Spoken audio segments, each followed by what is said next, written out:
Welcome to the Connection Revolution podcast. We have another great episode for you this time. And our special guest this time is Russ Hightower. He is with Safe Families for Children, a great ministry that I'm just starting to learn about, actually. But I've heard great things about it, read some great things about it already. Russ, great to have you with us. Thanks for taking the time. Pleasure to be here. Russ, please start us off and just tell us about your journey with the Lord, how the Lord brought you into his kingdom and how your journey went to lead to you becoming the chapter director for the Kansas City metro area Yeah. of Safe Families for Children. It's if I were to probably draw it out or map it out, it's not this nice little gentle slope that goes up, it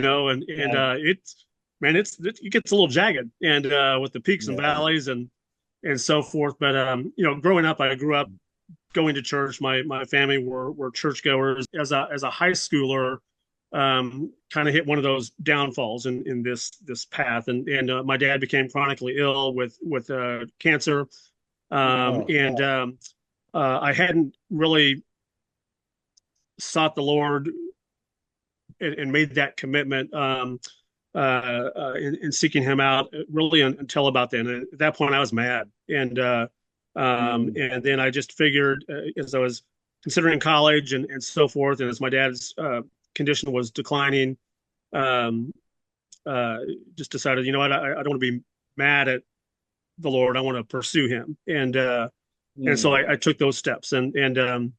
uh, went forward one Sunday when I was 18, and just asked Christ to be my Savior, and was baptized shortly after that, and stayed with the church. Got into as a young adult, got into children's ministry, and even kind of became the pseudo children's pastor there, and provided weekly children's sermons during the Okay. service, and just delighted in that, and met my wife. We met kind of at an older age. I was 30 and or 31, and she was 30. Neither of us had been married before, and so she started coming to my church, and I even proposed to her at the end of one of the church services All there, which right. was kind of a unique experience. Then so things were going well, and we decided we wanted to start a family, and the clock was ticking.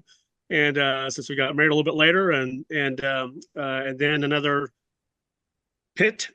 valley where we learned that we weren't going to be able to have children on our own, Oh, and so went through fertility treatments and the like, and it just wasn't successful. And we figured this was not God's plan, and so we began to mm, explore adoption and adoption through foster care.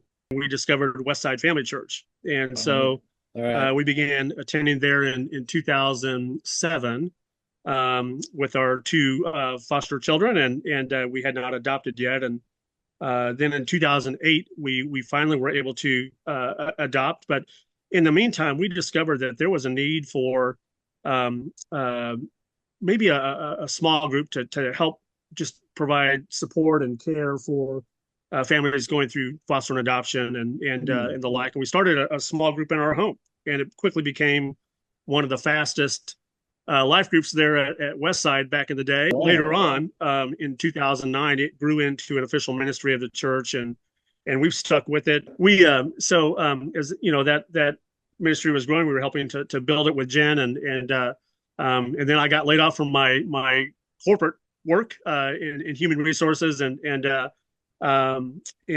just through our adoption experience, through the foster adoption ministry, was really just finding a more purpose driven Mm, livelihood, working with vulnerable families. She told me about some opportunities that were opening up at Safe Families as they were starting to build their chapter here in Kansas City, and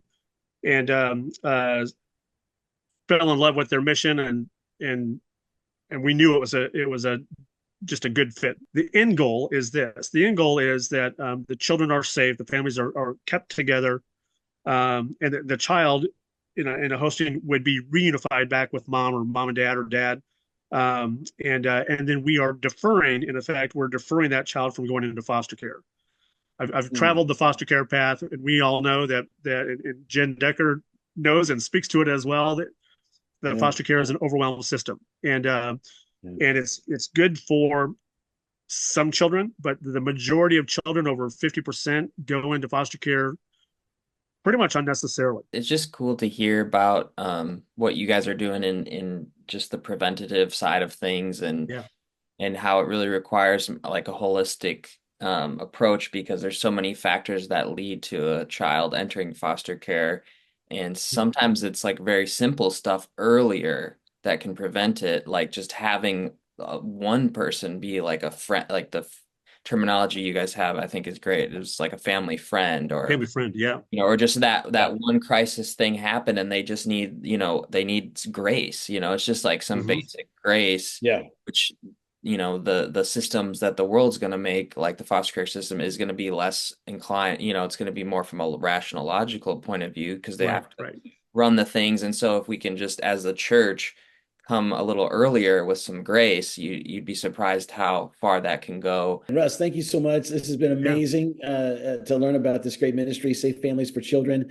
And thank you for all the great work you're doing. And to those of you watching and listening to this podcast, thanks for taking the time to join us. I encourage you to reach out to Russ and Safe Families for Children for taking the next step of involvement with this great ministry. And thanks so much for being with us for this podcast. And we look forward to putting you back with us next time as the Connection Revolution continues.